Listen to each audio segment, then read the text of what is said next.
Hey, I'm Dave Watkins, Watkins Films, and today we're going to talk about a new 4K UHD release put out by Second Sight Films. Second Sight Films is a distribution company that puts out cult and classic films, typically in a box set like this. When I say a box set, it's not like It Follows and all its sequels, which at this point there are no sequels to It Follows, but it puts out It Follows in a box with a set that includes typically a booklet and some other things, which we're going to look at later. But we're not talking about this film today. I may talk about it sometime in the near future. I'm leaning towards it. But today we are going to discuss The Hitcher.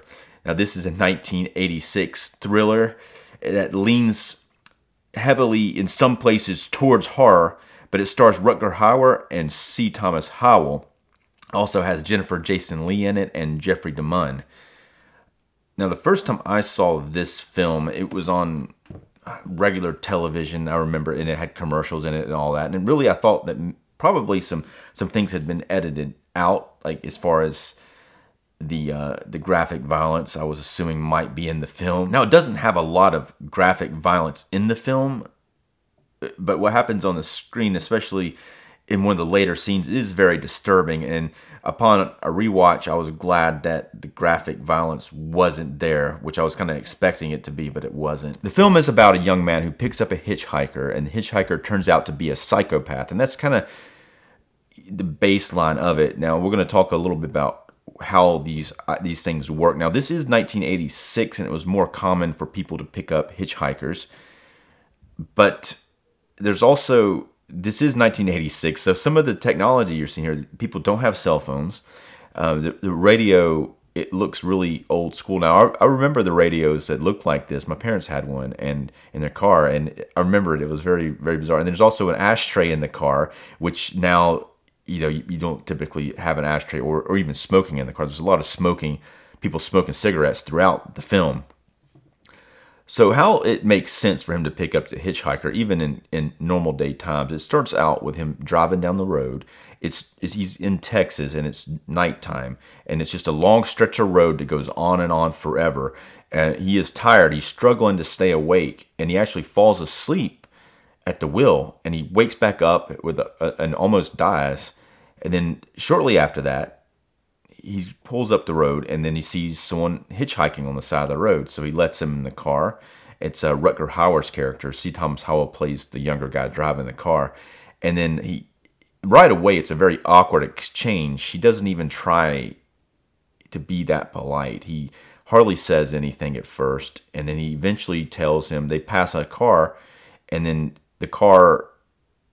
He pushes C. Thomas Howell's leg down, and he makes him go past the car, and he's like, why are you touching my leg? What's going on with that?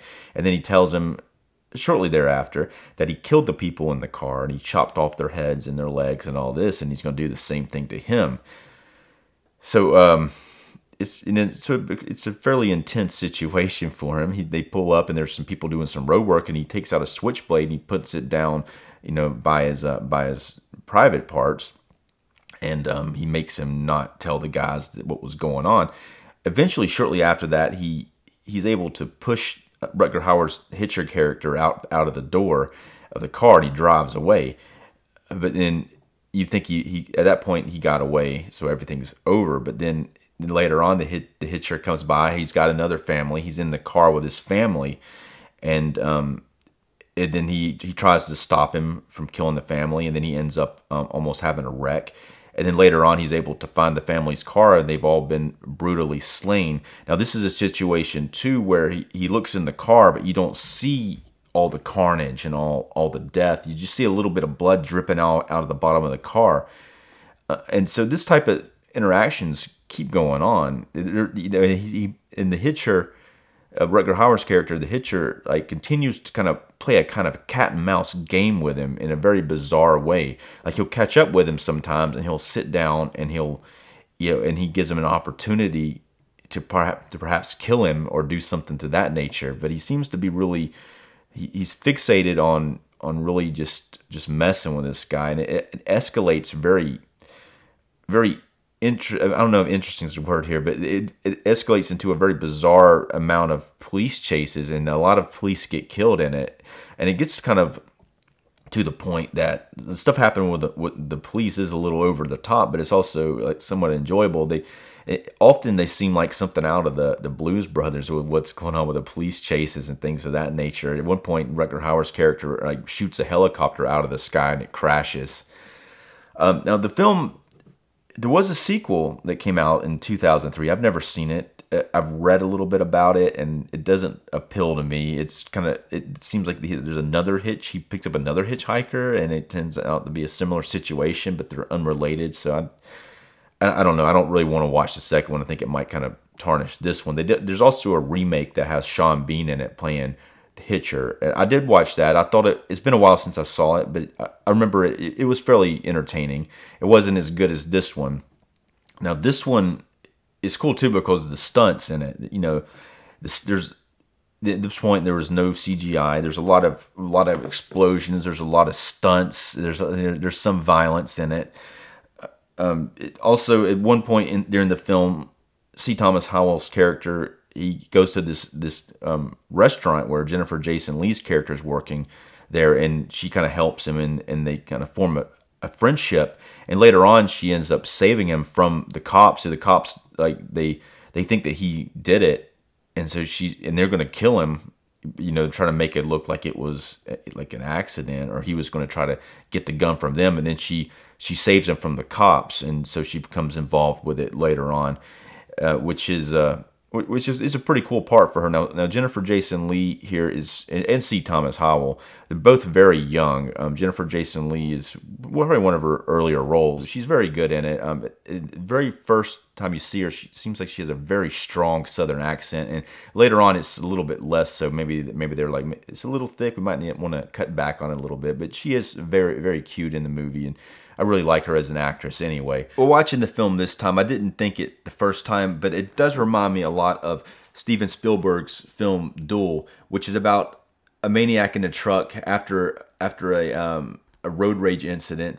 He chases Dennis Weaver's character for the rest of the film, just trying to get him back for cutting him off or something like that.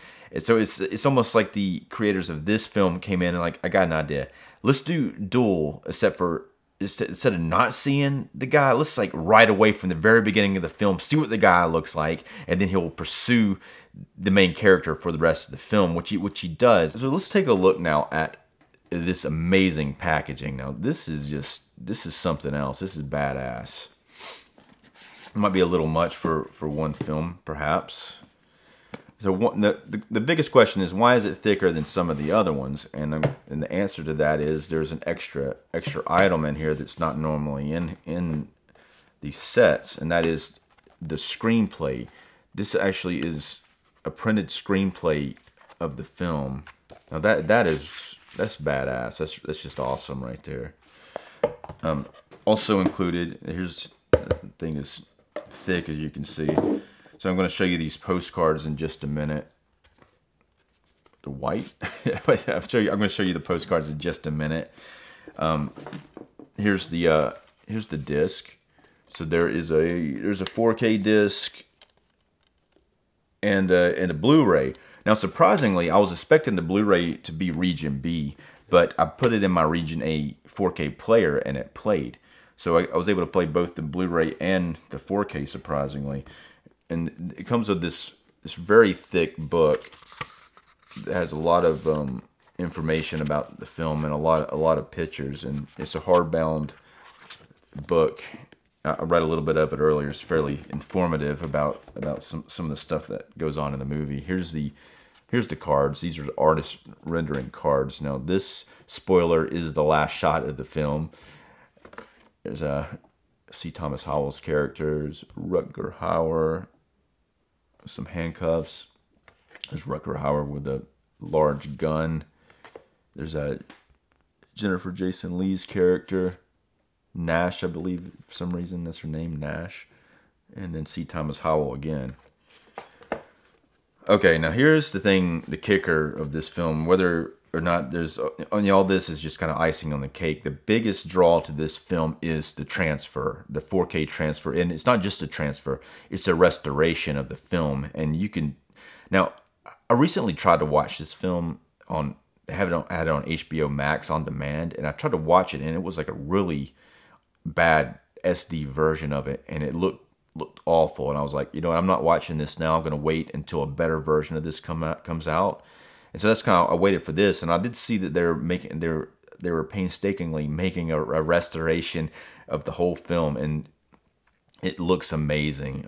Now the opening part is at night, and it all looks fairly clean. I could see there is some grain. You can see some grain in there, especially in some of the shots, but it still looks very clean, very sharp on the faces. You see lots of detail. You see the raindrops, and then later on it becomes, after the opening sequence, it goes into like the daytime scenes in Texas, and just the grass and the wide shots. They look you see all this texture and all this detail in there, and it's very amazing.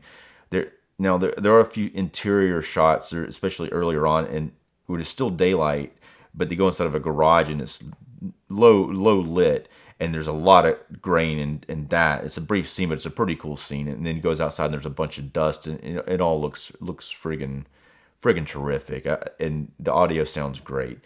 Now I popped the Blu-ray in and watched a little bit of it. I kind of clicked around the movie, and the Blu-ray doesn't look nearly as good. It looks a lot more heavy on the grain. And I would assume it's the same transfer, but it doesn't look nearly as awesome as the 4K transfer on this one.